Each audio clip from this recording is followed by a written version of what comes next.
sit in the middle of a miracle. And we just really believe that week after week. And so we're stoked that you're here. We're excited. And we're especially excited to be kicking off a new series this week called Situationships. And what we're going to do over the next couple of weeks is we're going to talk about relationships. And if you've been a part of PO College for a while, you know every year, year and a half, we circle back to this topic. And it's really because of this. Because dating is really difficult. And so we want to give you tools to be able to do that in a godly way. But a lot of times if you're sitting here, you're like, okay, well, that's great. But like dating's just hard. And I was thinking back to before I was married when I was dating, and specifically a particular date I went on about the summer after my freshman year of college. So I went home after my freshman year of college, and I was hanging out with my hometown friends. And y'all know your hometown friends, like, they're just a different breed of people, right? And so I had this buddy named Kelso. We called him Kelso. His name was Michael, but we just called him Kelso. And so Kelso was like, hey, man, I've got this girl I want you to go on a date with. And Kelso was not the kind of person you would take like recommendations at like a McDonald's from, let alone dating advice. And so I was like, hey, Kelso, thanks, but no thanks. Like, I'm good. And like day after day, he just kept hounding me with it. He's like, dude, I've got this girl. I've got this girl. You got to meet her. You got to meet her. You got to meet her. And so finally, I just broke down. And I was like, sure, man. Like, yeah, great. And so he put us in like a text message together. It was me, Kelso, and this girl. And we kind of started talking, and I was like, okay, she seems normal. I was like, hey, I'd love to grab coffee on like a Thursday at like 10:30. Very non-committal, very normal time. And like, we'll just see how this goes. And so I remember pulling up to the Starbucks, getting out, meeting her. We walk inside, we order our coffee, and like, she didn't order like goat's blood or something. So I'm like, okay, this girl's normal. Like, we're good. And so we like go outside, and I kid you not, I can still remember sitting at, you know those tables like at the outside of coffee shops, like the metal that's like crossed. I'm sitting there with coffee in one hand, and I'm strumming with my hand on the table with the other. And all of a sudden, she reaches across and grabs my hand and flips it over. And she starts going, yeah, I can see you're from a strong family, and you have core convictions. Kid you not. That's how I met my wife, Catherine. I'm just kidding. No, that's not. No, in all honesty, this is not like instruction. This is illustration. I got the heck out of there. Like, I literally, terrible of me. I don't know. She may still be at the Starbucks to this day. But I was like, hey, I'm so sorry. I've got to go. Got in my truck and left. But y'all know, like, I'm upset at this point. Like, I have been some kind of, like, next level catfished. And so I call my friend Kelso, and the phone rings one time. And then this is what I heard. There's one ring, and then he goes, did she try to read your palm? And then he busts out laughing. Turns out, my good buddy Kelso had met this girl on a fire-themed dating app a couple weeks earlier, and they went on a date. She did that to him, and in the middle of her reading his palm, he goes, hey, I don't think this is going to work for us, but I have the perfect guy for you. And it was the best prank anyone has ever pulled on me. Like, hands down, he wins. But I was thinking about that story, and here's why I want to tell you that. Because the truth is, dating is tough. Like, dating is really, really difficult. And that was my story. Y'all, your town that you live in, so much harder to do things in. Because y'all live in a town where you have date parties and dates and proposals, and you could be in a world where you go to a date party with someone that you would not date, but then you go to their proposal afterwards. And it's like, how do you navigate that? Like, how do you begin to even know what to do and what not to do? And so that's really why we do this series. Because we want to help you navigate relationships in a godly way. And so next week, my friend Bubba Massey from Church of the Highlands in Tuscaloosa is going to be here, and he's going to talk about how to find the right person. The week after that, we're going to circle back, and we're going to talk about how to date the right way. But if we're being honest, finding the right person and even dating the right way will always, always, always lead to heartbreak if you've not allowed the Lord to develop the right heart within you. And y'all know what I'm talking about. You could have the perfect guy friend or boyfriend or girlfriend and still cheat on them. You could go on the greatest date, like best restaurant, greatest atmosphere, best conversation, and still just be in it for the sex. And some of you could find that person that you end up dating, and they have everything you could ever want, but you step into that relationship, and your only desire is to take from that person so that they can make you feel complete or adequate or good enough or seen, and all you want is something to fulfill you. And so before we ever get into how do you find that person and how do you begin to date that way, you've got to ask yourself, hey, am I the right person? And so we're going to talk tonight about how you can be the right person. And this message is going to feel way more like discipleship than dating advice. And that's on purpose, because the heart for tonight isn't for you to find the right person, it's for you to be the right kind of person. Andy Stanley said it this way a couple years ago. He said, focus on becoming the person that the person you're looking for is looking for. He said, we all have the ideal person out in our mind somewhere that we want to end up with.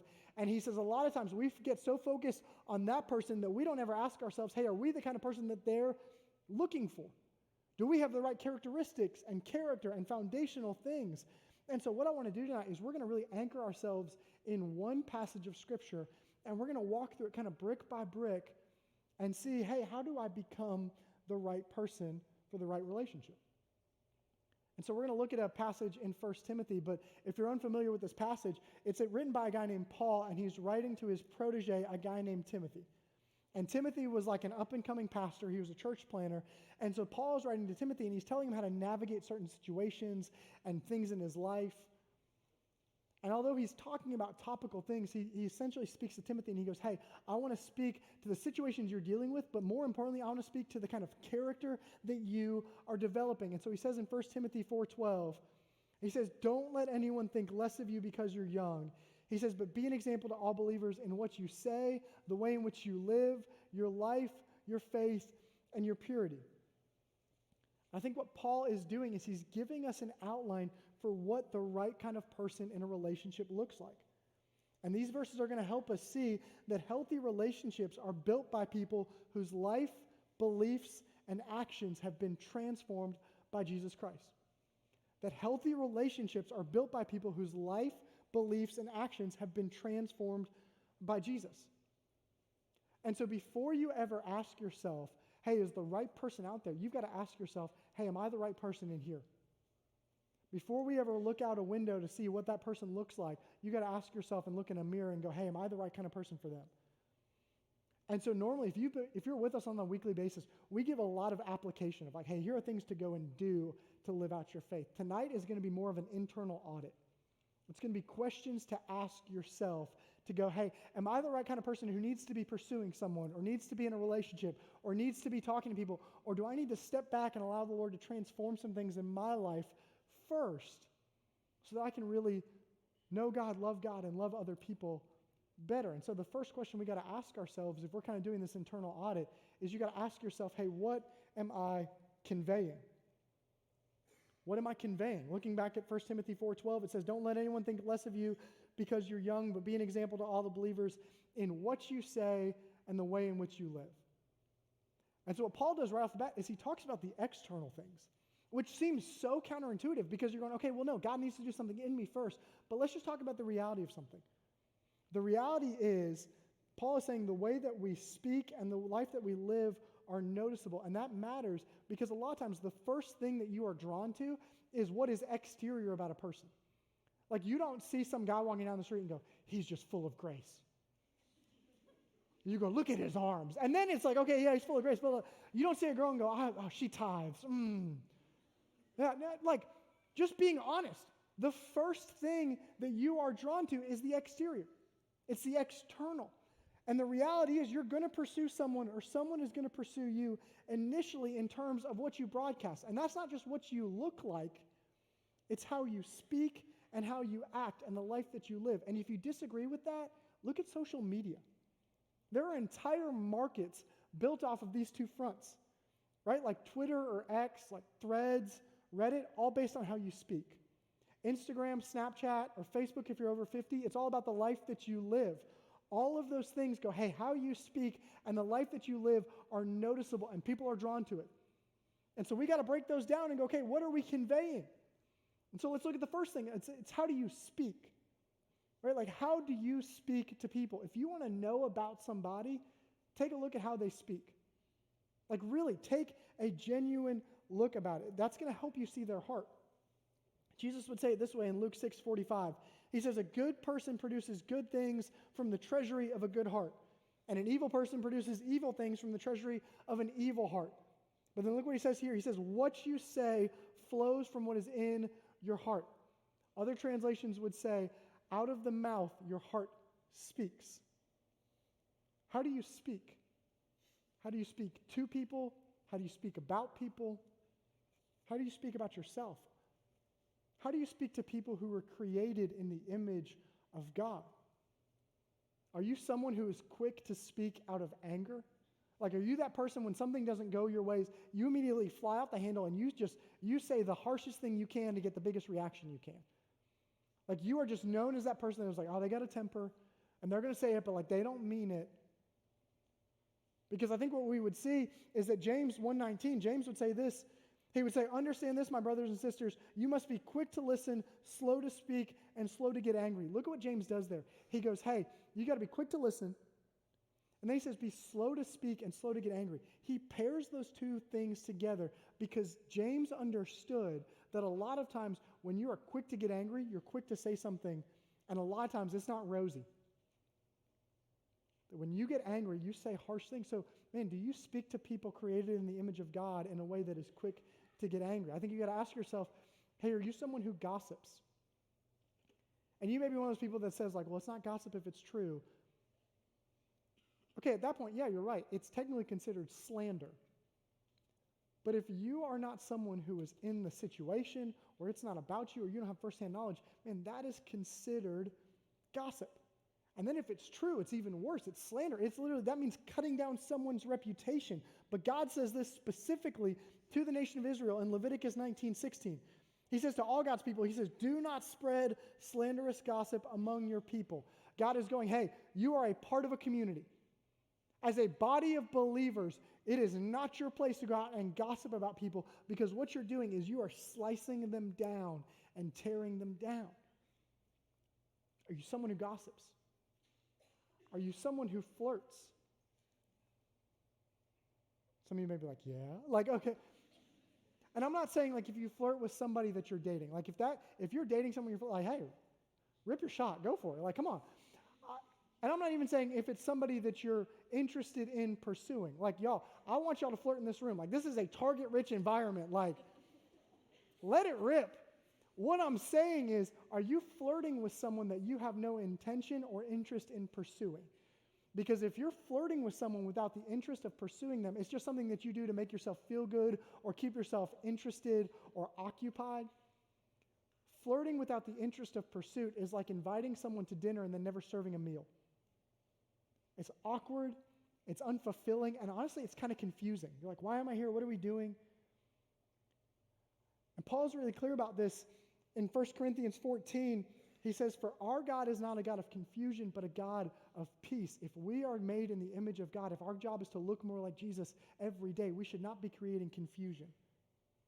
And so if you are flirting with someone and you're not pursuing them, but you're snapping them or DMing them or sending pictures or doing things in a way that is enticing and confusing to them, you got to ask yourself, is this how I'm supposed to speak? Is this what it looks like to be a follower of Jesus? Because how you speak reveals who you listen to.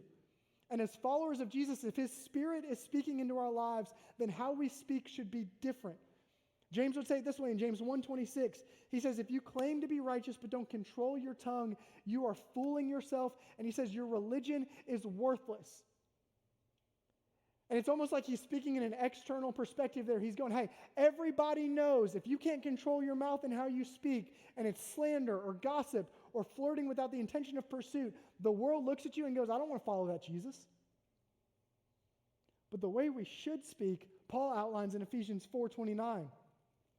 When he says, don't let any unwholesome talk come out of your mouths, he says, but only what is helpful for building others up according to their needs. You're not speaking for yourself, you're speaking to what they need, that it may benefit those who listen. And so you got to ask yourself, when it comes to how you speak, are you someone who is known for speaking life into your people and your community and people you don't even know?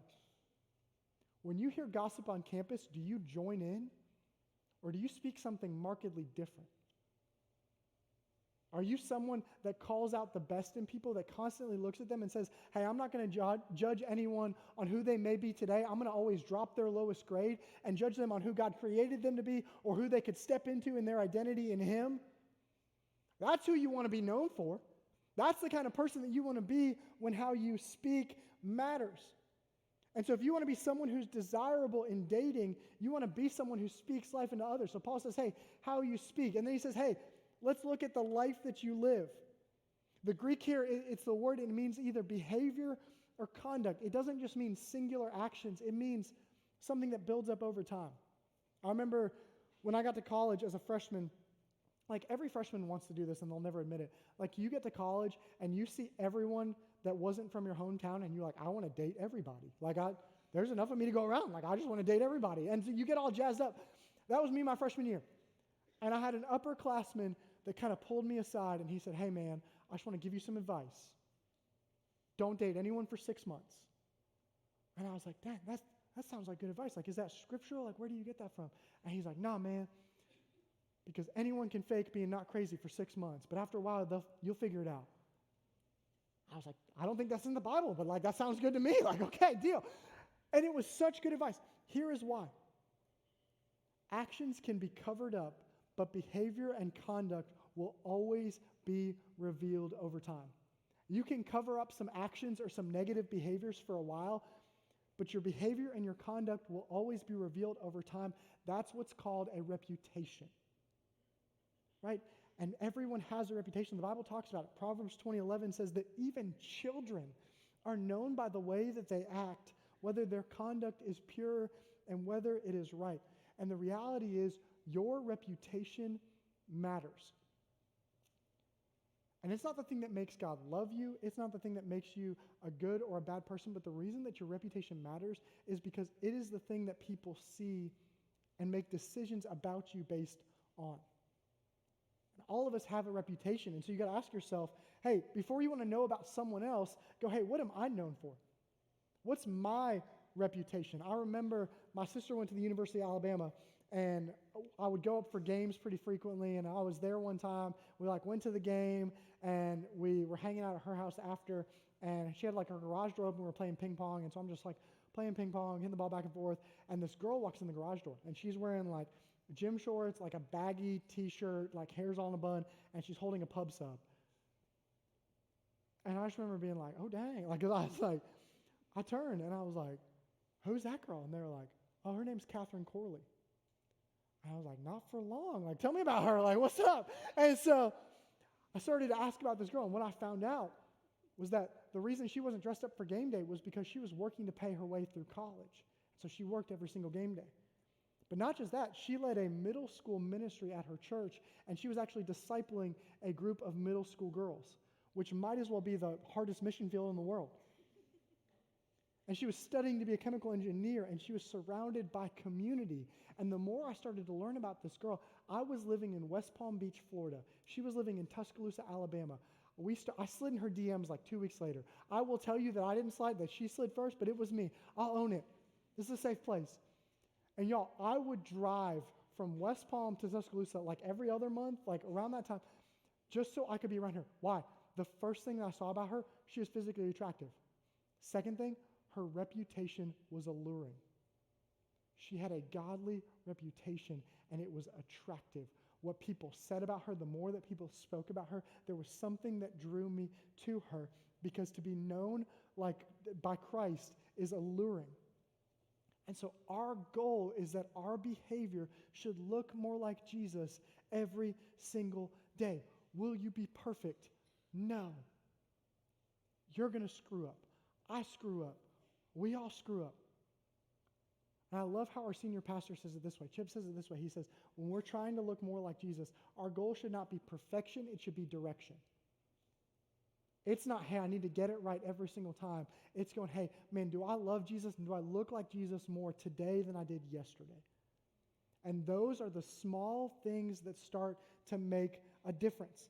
Because small, continual, and intentional changes in behavior forge solid, steadfast, and admirable character. And so you got to ask yourself some questions. You got to ask yourself, hey, do I look more like Jesus today than I did 6 months ago? Is there something markedly different about who I am than where I was 6 months ago? Or you can ask yourself this if you want to get more specific. You could ask yourself, hey, how do I act when no one is looking? The Bible calls that integrity. Do you have integrity when no one is looking? Because the reality about integrity is the things that you forge about yourself and in yourself when no one is looking become the things that you're known for when everyone's around. So how do you live and what do you look like when no one's looking? And here's an even more concise question. How do you treat people who can't do anything for you? How do you treat the person at South Depot who's scooping your rice? Do you even acknowledge that they exist? Or do you ask them how their day's going? How do you treat the security guards at a football game? Like they work for you, like they need to get out your way? Or like they were people created in the image of God? How do you treat the crossing guard that helps you get by the Grove every single day, standing out in that heat? Do you stop to ask her about her day? Bring her a water? Love on her? I think the reality is, if we saw somebody, like ladies, can we just be honest about that? If you saw a guy, like just loving on that crossing guard and bringing her water and doing that, like you don't have to fight each other with sticks to get off that. Like, that would be something that's attractive, right? Because it shows intentionality. It shows character. It's alluring. You got to ask yourself, hey, what am I conveying? I think that's the first thing. Second thing we got to ask her, that crossing guard, by the way, she's about to get so many bottles of water tomorrow.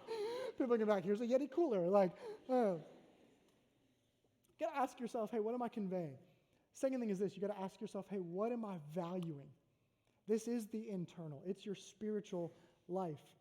Paul says, be an example to all believers in what you say and the way you live. And then he says, in your love and in your faith.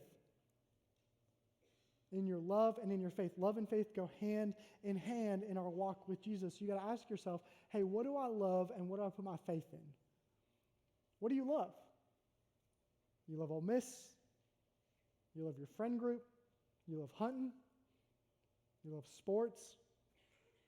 What do you put your faith in? Is it your GPA, your friend group, your relationship status, your job after college? I think a lot of times, if we're honest, what Paul is saying here in these verses is he's saying the things that we love and the things that we put our faith in ultimately say a lot about us. Jesus would say it this way in Matthew 6:21. Where your treasure is, your heart will be also. And so the real question tonight that you've got to ask yourself is, are you first and foremost in love with Jesus Christ? Before anything else, are you first and foremost in love with Jesus Christ? Like, do you put your faith in him? And we live in the South, so everyone's like, yeah, no, that you for sure. I love Jesus. That's great. Let's get really specific with it. Let's ask the question this way. If the only relationship that you ever had was with Jesus, no spouse, no kids, he never gave you anything else, would he be enough? Would Jesus be enough? We all pray for a spouse, we all pray for kids, but if all you had was Jesus, would that be enough? That's the difference between a real relationship and cultural Christianity. It's the ultimate test, and it's the real proof of where our love lies. Jesus would say it this way in Matthew 22:37-39. He would say, you must love the Lord your God with all of your heart and all of your soul and all of your mind. That word all in the Greek means all. It's everything, 100%. And Jesus is saying, hey, I need all of you. Not 98%, not 99%. I need 100% of all of your heart, soul, and mind. He says this is the first and the greatest commandment, and the second is equally important. Love your neighbor as yourself. So let's break that down. Jesus says, I need all of your heart and all of your mind and all of your soul. With a faith and a love like that, there is no room for selfishness. Jesus is far too big for that, and the King of Heaven says, I have no room for less than all of you. I need it all. And that seems so painful and so difficult if we're being honest. Because we go, Jesus, well, I don't know if I can give you all because there's a lot that comes with that, and I don't know if I'm good enough, and I feel like I need some left over for other people. Can I just tell you, you will never be able to love other people if you are not fully in love with Jesus. This is the only way that you can, that's why he poses it that way. He says, I need all of your heart. And then he says, love your neighbor. And it seems like it's counterintuitive because how can I love my neighbor if you've got all my heart? Because the overflow of your love for Jesus will always flow onto other people. This is how I can, and I'm getting to the point where I can almost spot it from a mile away, of relationships where people are in it either to take or to bless. Because there are some people who get in relationships and they don't love Jesus with everything they have, and they don't understand fully the love that Jesus has for them, and so they step into a relationship and they go to take. And they go, well, I feel inadequate, so I need you to make me feel adequate. Or I feel like I'm not good enough, so I need you to feel, or I need to feel seen, or I need to feel valued, and so you step into a relationship, and all you ever do is take, and you wonder why it doesn't work out. But I love seeing college students that get this, that are so fully in love with Jesus, but by the time they get into a relationship with another person, they love that person well, not because they're manufacturing something, but because everything they have for that relationship is overflow. It's going, man, God has loved me so much. God has given me so much grace. I am so secure in my identity with him that everything I have is just blessing you. And the other person is going, man, everything I have is blessing you. And it's such fruitful and fulfilling relationships because it's first found in the love of Jesus. And so you got to ask yourself, hey, what am I conveying? What am I valuing? And then the last thing we've got to ask ourselves is, what are my convictions? He says, be an example for all the believers in what you say, in the way that you live, in your love, your faith, and in your purity.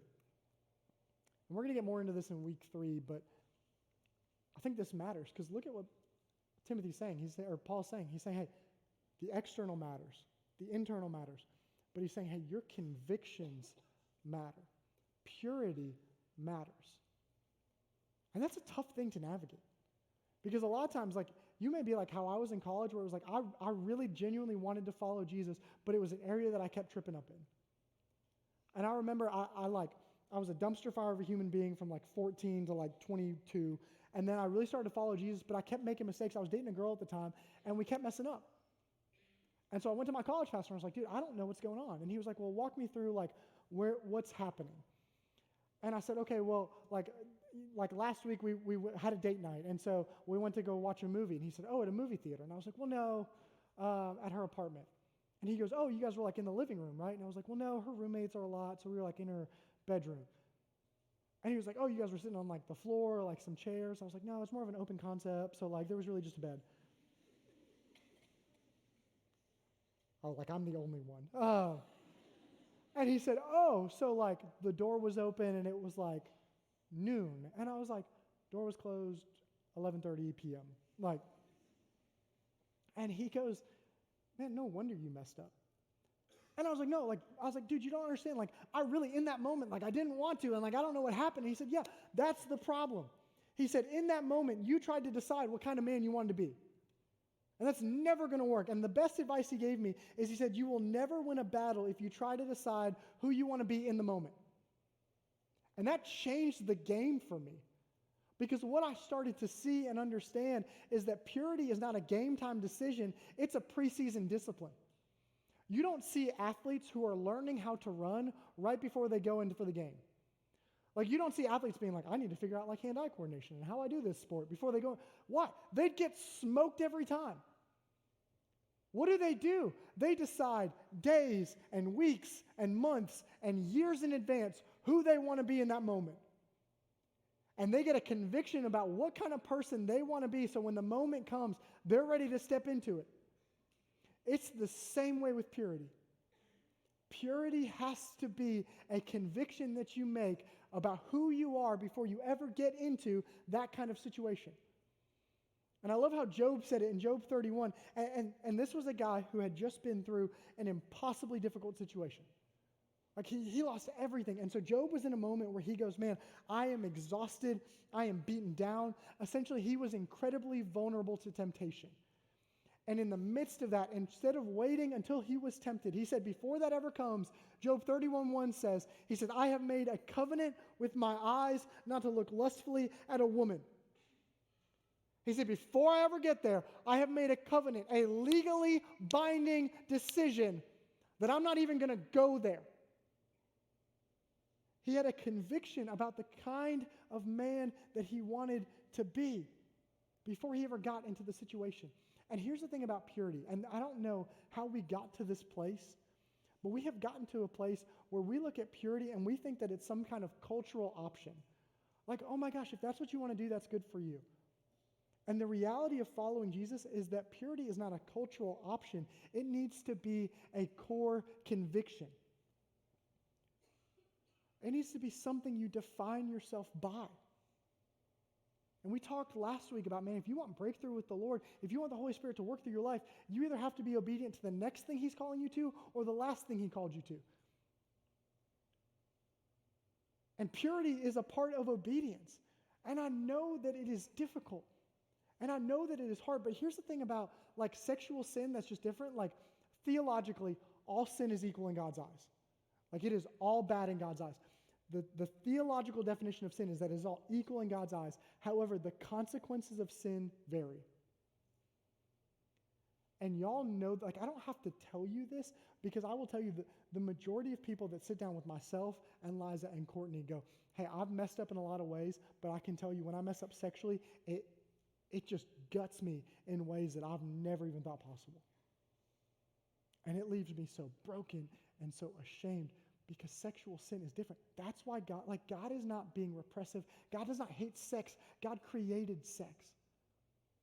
But He wants it to be done in the right way because the other ways are so painful. That's why Paul says it this way in 1 Corinthians 6:18. He says, hey, when it comes to sexual sin, you need to run. If you read 1 Corinthians, Paul is talking about different sins, and he's going, hey, punch this one in the mouth, kick this one in the teeth. And then when it comes to sexual sin, he's going, hey, get out of there. He says, run from sexual sin. No other sin so clearly affects the body as this one does, for sexual immorality is a sin against your own body. It hits you different. It does something. And the biggest lie that the devil has ever sold us is that when it comes to sexual sin, purity is just something you can figure out later in life. Like it's just going to be a hobby you pick up. And so it's like, hey, yeah, you can watch porn because when you meet the right person, like they're going to be so great, you're going to be so in love, like they're going to want to have sex all the time when you're married, and so you're never going to watch porn again. Or, yeah, you can sleep with whoever you want, whether you love them or don't, like sleep with whoever you want, and then once you get married, even though you've like built the habit of having multiple partners, as soon as you get married, yeah, you probably won't be tempted to cheat. Do you see what the devil's trying to do there? He's going, yeah, the behaviors you built won't become the person that you are. Yes, they will. You will always play like you practice. And what God is doing is He's going, hey, I've got something better for you. I've got more. But it needs to be a conviction about who you are. And again, it's not about perfection, but start moving in the right direction. And honestly, on nights like this, like here's the thing, y'all. This is where we get to a place where people feel so discouraged. Because you go, man, I was not conveying the right things. I don't speak the right way. I haven't been living the right way. Or I haven't been fully loving God, or my faith hasn't really fully been in God, or purity hasn't even been on my radar. It hasn't been a core conviction. Can I just tell you, same? We've all messed up. I love the book of Romans. Because Romans starts out in Romans 3, it says, hey, all have sinned and fallen short of the glory of God. Meaning we're on a level playing field. We all got baggage. But when you get to Romans 8, it's one of my favorite chapters in the entirety of the Bible. And I encourage you to read it, like read the full chapter all the way through when you get home tonight. But let me just read you some verses from Romans 8. Romans 8:1 says it this way. It says, so even though in Romans 3, all have sinned and fallen short of the glory of God, Romans 8:1 says, so now there is no condemnation for those who belong to Christ Jesus. Meaning if you have a relationship with Jesus, He's not holding a scorecard. And because you belong to Him, the power of the life-giving Spirit has freed you from the power of sin that leads to death. Here's what that means. Because you may be going, okay, I see that verse, but like sin's still present. I'm still tempted. Yeah, sin may still be present, and it may still be prevalent, but it no longer has power over you. You don't have to do that thing anymore. Jesus gives you a way out. Romans 8:5-6 says that those who are dominated by sinful nature think about sinful things, but those who are controlled by the Holy Spirit think about things that please the Spirit. So letting your sinful nature control your mind leads to death, but letting the Spirit control your mind leads to life and peace. Meaning, if you feel like your brain is just constantly taking you somewhere negative in how you speak and how you talk when it comes to purity and where you put your trust, Paul's saying here, hey, the Spirit of God can rewrite your thinking. There can be some cognitive rewiring in how you think because the Spirit can do those things. And my favorite passage in all of Scripture, we're going to get to my favorite verse, but Romans 8, 9 through 11 says, but you are not controlled by your sinful nature. Some translations would say you're not a slave to your sinful nature, but you're controlled by the Spirit if you have the Spirit of God living in you. And remember that those who do not have the Spirit of Christ living in them do not belong to him at all. What Paul is saying is he's saying, hey, if you have a relationship with Jesus, God's Spirit lives inside of you.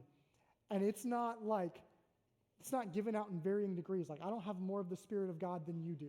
It's not a zero-sum game. We have the fullness of the Spirit. And so what that means is Christ lives within you, so even though your body will die because of sin, the Spirit gives you life because you have been made right with God. My favorite verse right here. And the Spirit of God who raised Jesus from the dead lives in you. And just as God raised Jesus Christ from the dead, he will give life to your mortal bodies by the same Spirit living within you. Here's what I want y'all to see. The majority of us sitting in this room have a tendency to feel discouraged right now because you go, man, I have messed up in a relationship. And I have made mistakes with my purity or how I speak to people or the reputation I have created. And you think, man, my reputation is too far gone. Everybody knows everybody in this town. Like, my reputation is shot. There's no way I can ever come back for that. Or I've made mistakes with people sexually, and so there's no way I could ever come back for that. Or I have these things inside of me that I just can't let go of, and there's no way that I can come back from that. Or you may be sitting here today and going, I've never been in a relationship. I've never felt good enough to be loved by somebody, so I don't even know how to navigate that. Or you may be sitting here today, and someone may have done something to you that you did not ask for or want. And you think you are damaged goods or too far gone. Do you know what Romans 8:11 says? It says that resurrection is not something that Jesus does on just one Sunday a year for Easter. It happens every day, every moment, in every single life of a person who is surrendered to him, meaning resurrection is available to you right now. Your story, your past, the thing that feels so dead that is coming into your mind right now, Jesus is going, man, I can breathe life into it. And I can give it a hope and a future and redemption and glory. And you're not damaged goods. You're chosen, you're royal, you're holy. Jesus is looking at you tonight and he's going, man, I've got more for you. But like we said earlier, you just got to embrace the love that he has first. And so if that's you tonight, I just want to encourage you in something. We're going to have some friends down front in some white lanyards. And here's the thing that happens on Tuesday nights with us, is people think, okay, these people are going to come forward, but like, if I go up to somebody in a white lanyard after service or during this next worship song, and they just talked about sex, people are going to know. So what? Is what you're doing working? Let's try something new. And I can tell you, the people that come forward, no one looks at them and goes, oh my gosh, what are they doing? The people that come forward, everyone looks at them and goes, that's the bravest person in the room. Because they made a decision to do something and to come to the feet of a Savior that is the only person that can make them new, and the only person that can give them hope, and the only person that can give them a future.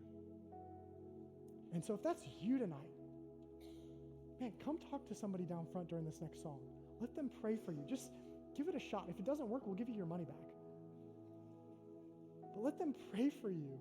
Come talk to myself or Liza or Courtney, but don't walk out of here carrying the weight of something that Jesus already paid the cost for. Will y'all pray with me?